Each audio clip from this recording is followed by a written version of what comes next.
പൈപ്പർലോങ്ങം വർഗത്തിൽപ്പെട്ട പിപ്പല്ലി അഥവാ നമ്മുടെ തിപ്പല്ലി.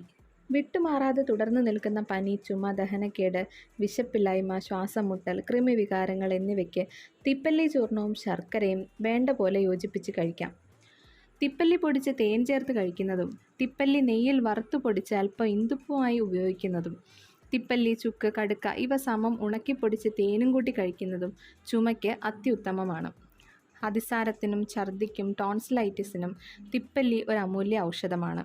തിപ്പല്ലിയും ചുക്കും പൊടിച്ച് ഇന്ദുപ്പും ചേർത്ത് മോരിൽ കഴിച്ചാൽ നീരിന് നല്ലതാണ്. തിപ്പല്ലിയും ഇന്ദുപ്പും